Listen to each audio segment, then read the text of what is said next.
I am seriously shaking right now.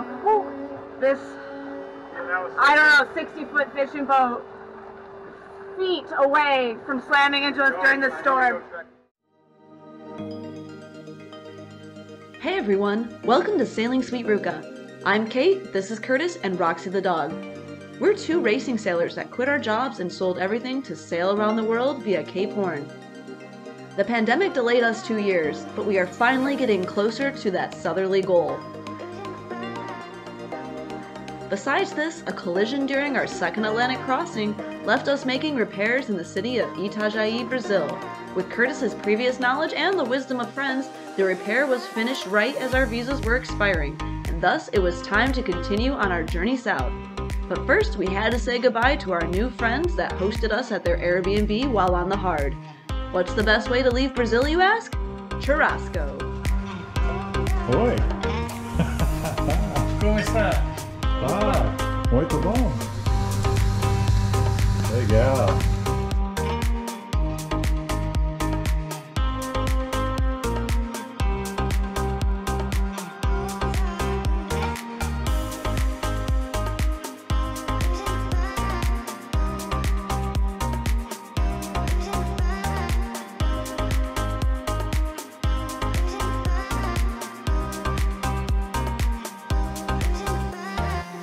After filling up on delicious Brazilian barbecue, it was time to fill the boat with food for the passage to Uruguay. Well guys, it's Kate here, and we finally got all of our groceries to go to Uruguay. Hopefully we can check out of the country and be on our way.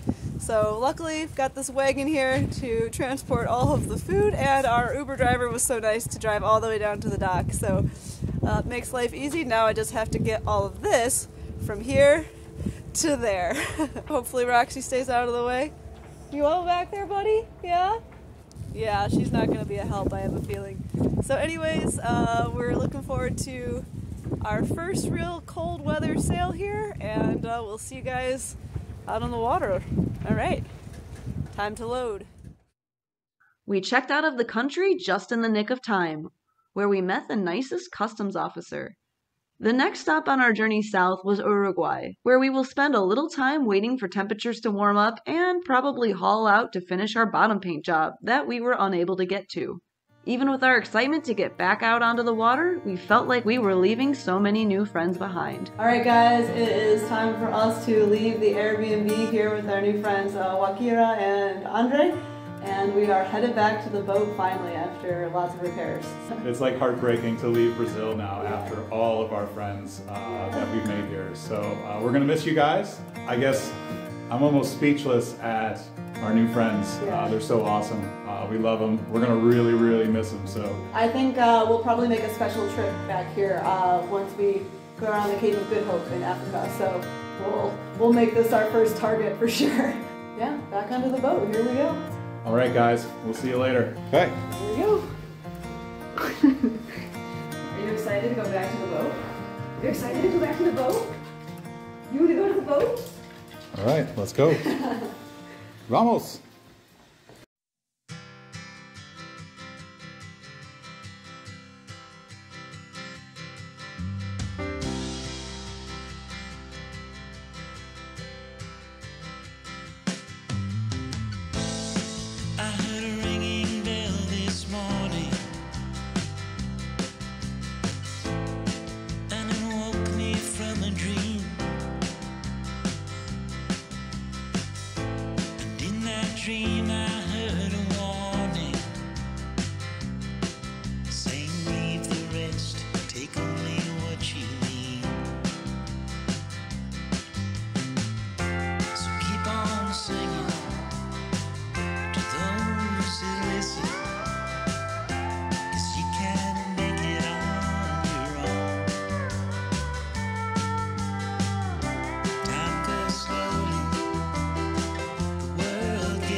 Brazil!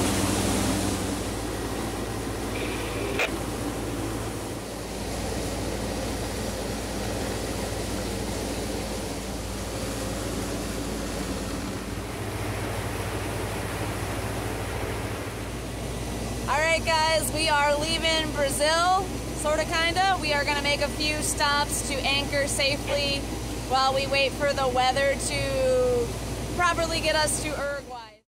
Sailing from Brazil to Uruguay can be quite tricky for a few reasons.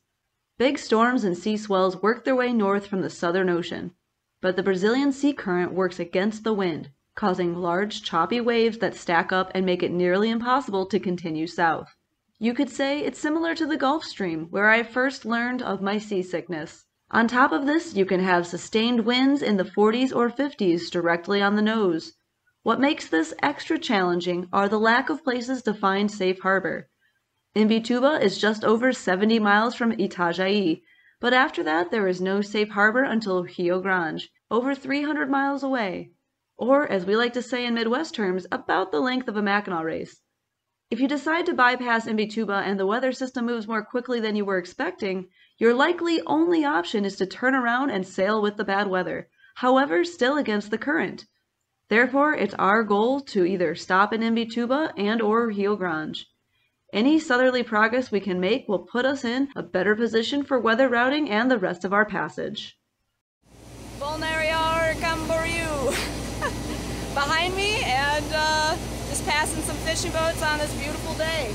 Not a whole lot of breeze, but we'll take what we can get, and I'm just happy it's sunny right now. All right, we'll see you guys later.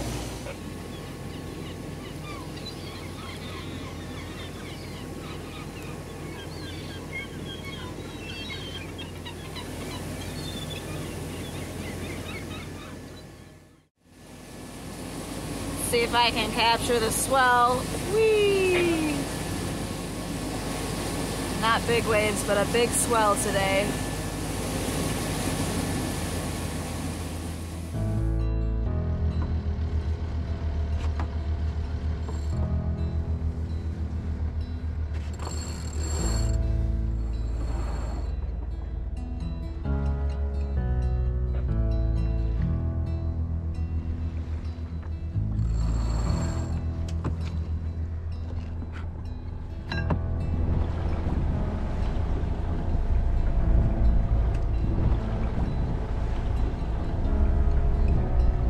We just left Itajaí here in Brazil.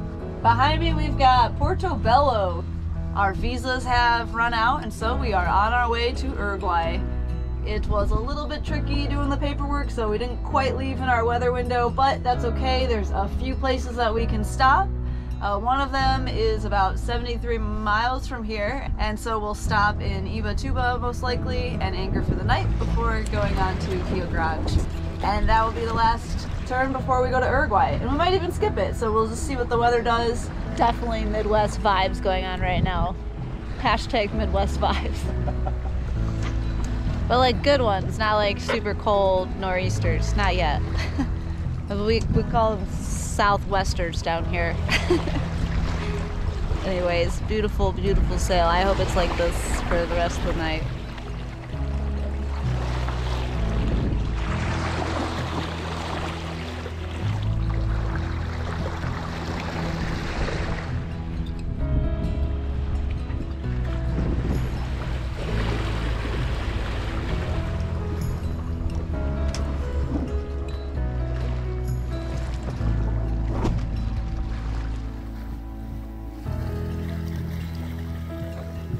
Wow guys, it is just an absolutely beautiful, beautiful sunset here behind me. Just gorgeous. Sun setting over the tops of the mountains in Brazil. Just light, wispy clouds in the sky, and everything is really, really nice. So we're still cruising. We're going about 3.5, 4 knots, and that's all that we want to do. And that way we can have a morning arrival time in Imbituba so that we can anchor in the day. And then what we're going to do is we're going to wait out a southerly blow, and then we're going to continue back on, and we should have about 4 days of really good weather to continue south. So we may be able to make the push all the way from Imbituba all the way into Uruguay. We're coming up here on Florianopolis, so we're surrounded by all these little islands. There's some big birds flying around, and other than that, the ocean is pretty peaceful. There's a nice smooth swell and just a little bit of wind chop, but we're going downwind so we don't even feel it. Okay, here's the look around.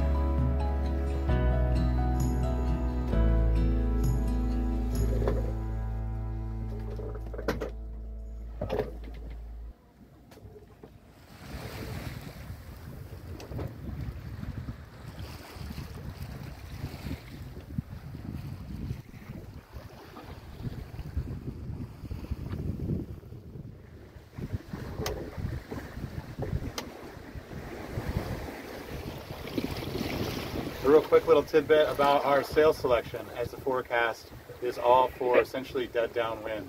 And when it's dead downwind, going slow like this, the boom moves around quite a bit. And we really don't need the wear and tear on the gooseneck and our traveler and blocks. So we're just going to leave the main tucked away for now. And we want to go really slow. So we're just using a sliver of the jib here. It's rolled up to about the 3rd reef position and pushing us along at 10 to 12 knots of breeze with about 4 knots of boat speed. So it's really perfect. Just enough to have a nice gentle sail. What you making? Well, one of my favorite snacks, cheese and butter on bread.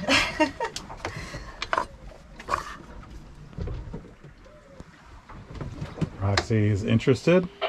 Roxy is interested, and Curtis is making sure I don't chop my fingers off, as usual, as I usually do. Be careful. There's a lot of movement right now. Let's see, we have lots of cheese options to choose from. There we go. There's a little sandwich for Curtis. And voila, cheese and butter sandwich. Enjoy.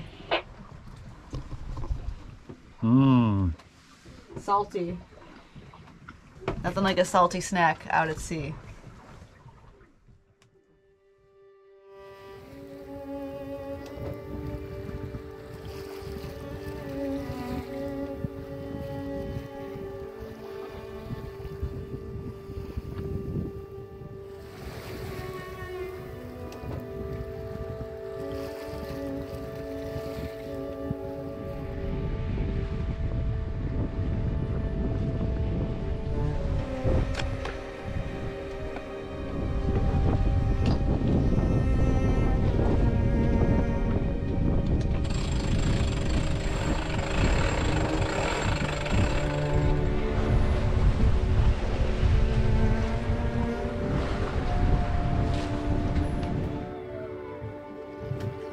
Good morning, everybody.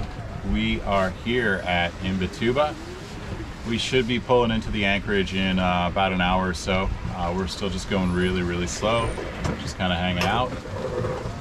We've got to go around a whole gaggle of ships that are anchored out over here, and then we're gonna pull in and hopefully try and find some smooth water to anchor in. I do not have a feeling that we're gonna have some smooth water. I think it's gonna be a pretty rough anchorage. But it is what it is. That's life on a sailboat.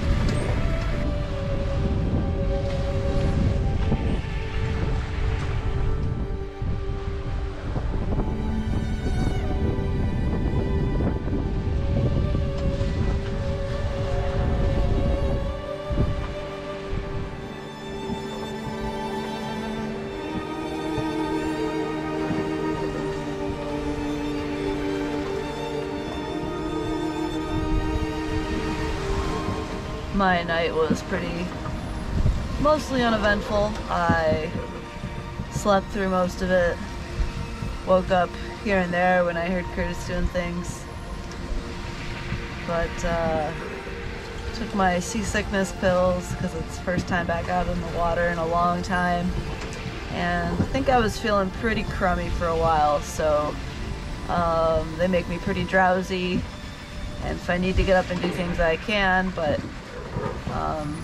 feel pretty foggy in the head, so luckily It was an uneventful night, and hopefully Curtis got enough sleep. And if not, he can catch up on it today, I hope. This looks like it's gonna be pretty rolly, so we just gotta get through the next 24 hours, I think, and we'll be in good shape.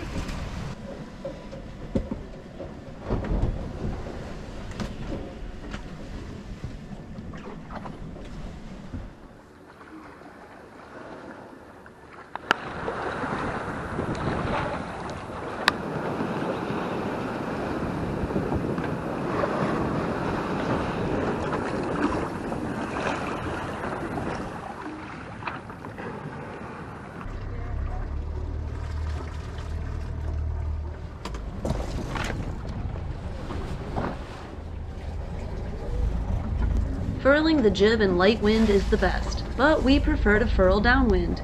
By easing the sheet, we can put it away cleanly. The last thing we want is for it to come loose and get damaged.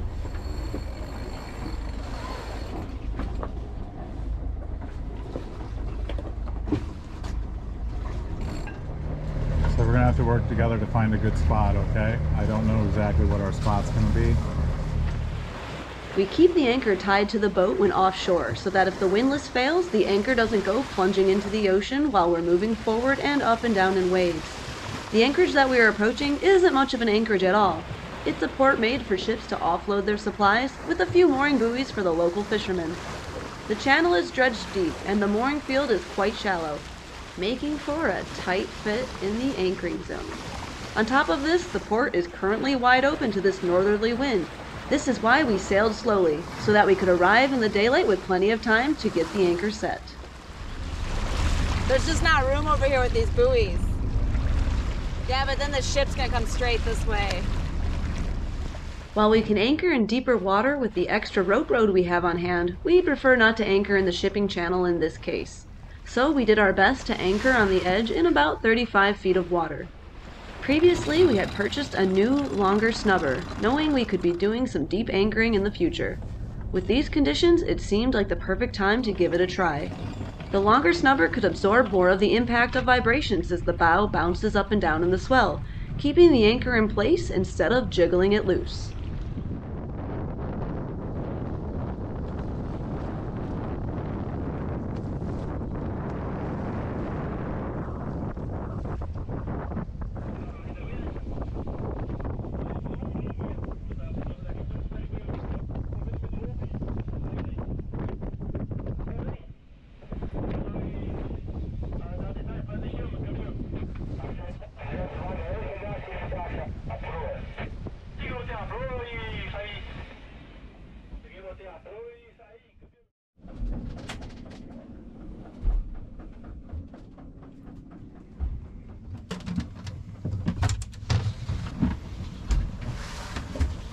During the night, the winds picked up with the lee shore behind us. We were a bit tired and on high alert, with our anchor right on the shelf between shallow and deep. The swell was still tossing us about uncomfortably, but we had no idea what was to come.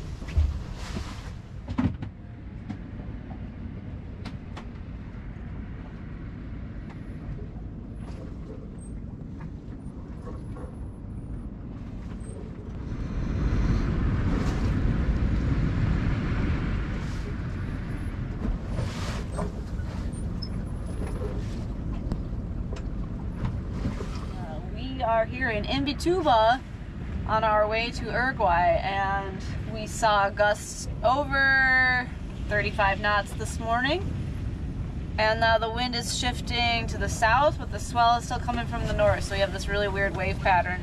You can actually see the ripples on the surface of the water blowing from south to north, and then the huge swell coming in from north to south. So kind of crazy. The boat's really all over the place. Shit's flying everywhere, but the sturdy Rockna held us through the night. So take a look.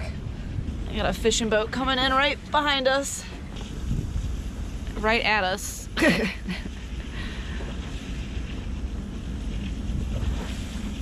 It's weird. It looks like dawn, but it's almost 11 a.m. Super strange. The clouds are super weird. Big system coming through. Yeah. Anything you want to say? It's a good ride last night. Anchored with a lee shore in 35 knots of breeze and some pretty decent, probably 1.5 to 2 meter waves coming through. So we were just launching all night long, and like Kate said, the Rockna held pretty well. We're pretty happy about that. We put on an extra long snubber. We've got like our storm snubber on there, and hopefully that helped out a little bit too. And as you can see, the clouds behind me. Sorry, this guy is coming right next to us. He's confident in these waves and this wind. So I bet these other fishing boats are coming in because there's a really, really big storm about to blow through here. So it's going to blow 40 plus offshore. At least that's what's forecasted. So maybe put another 10 to 15% on top of that. And it's going to blow real hard out of the south. When the fishermen are coming in, that's when you know that you're in the right place.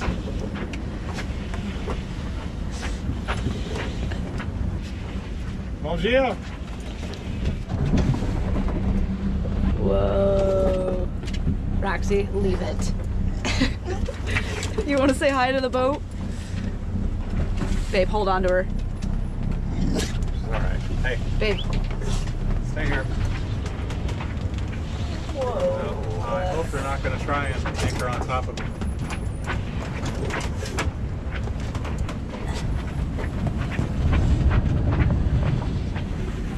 Hopefully they drop like right by that buoy. Yeah, I don't really want them up north or south of us. They can be east or west of us. Would be better. Stay, Roxy. Please, please. Please don't anchor so close to us. I have a feeling we're in their spot.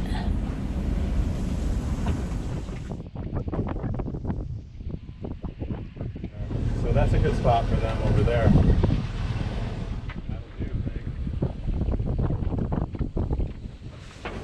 Hopefully the wind and the waves will straighten out and we won't have any issues. Now I'm hoping there won't be any more boats coming in.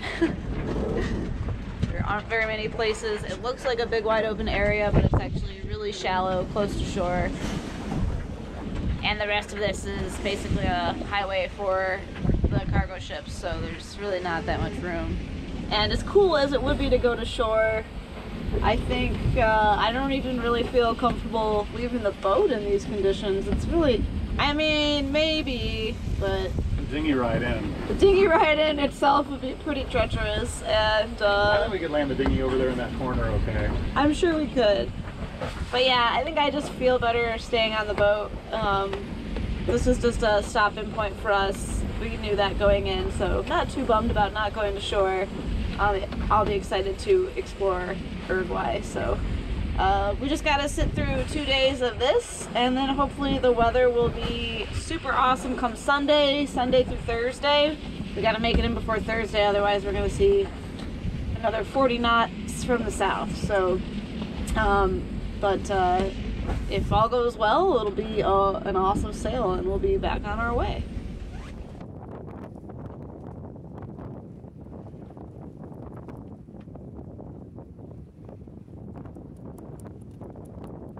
I was getting ready to make a real-time update for our patrons and decided to head out on deck to take a picture.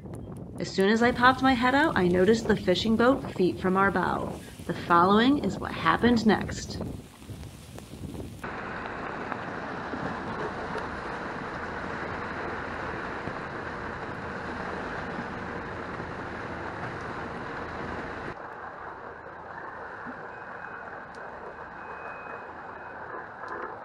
Well, I am seriously shaking right now. Whew.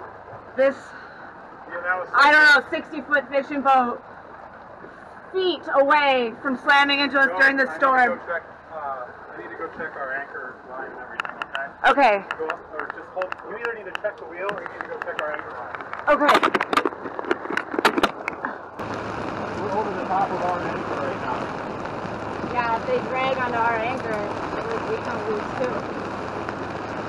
Well, I sent this way. That's all I could do. You ran over the lane? No. I took it out of gear like right away. I mean, I had to do that or we're getting hit by it. I can't do the anchor here. Alright, now go get an eyeball on our anchor chain, see if I can back up, okay? Okay, look at me. Can I back up? Is it tight? Okay. Alright, come on back. So I think they drag. I think that when the wind shifted. Yeah, their anchor flops. It's like an old school anchor. An old fishing anchor, yeah. And the waves picked up and just unlocked the anchor from the bottom, I guarantee it. I think that's what happened.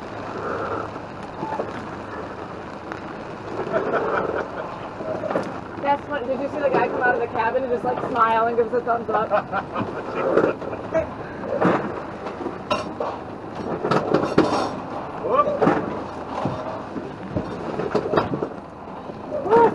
I'm glad I got the wheel unzipped in time I could part over it and go. So good job. I think we must have moved, huh? You think we're dragging or anything?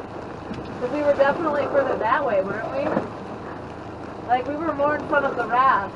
Or maybe is it just the wind direction? The wind is shifted. So the winds come more out of this direction towards actual now. Okay. Our battery's a little now, eh? Yeah.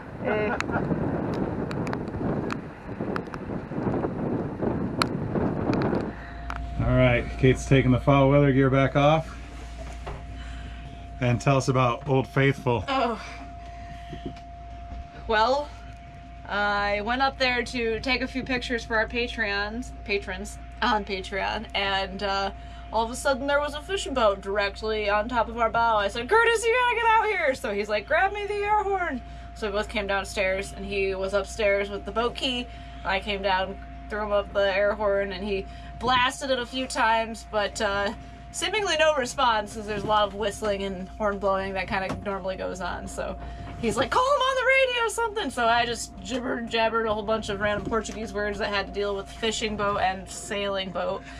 And Curtis was shouting from up there as well with his big boy voice, and the next thing we know, they're motoring on up away and smiling and giving us a thumbs up. Probably they're just as grateful not to smack into us as we are that they didn't smack into us. So yeah, it's one of those things you hope you never have to use, but we had it ready to go, and we knew this might happen. At least Curtis did, and so we were ready.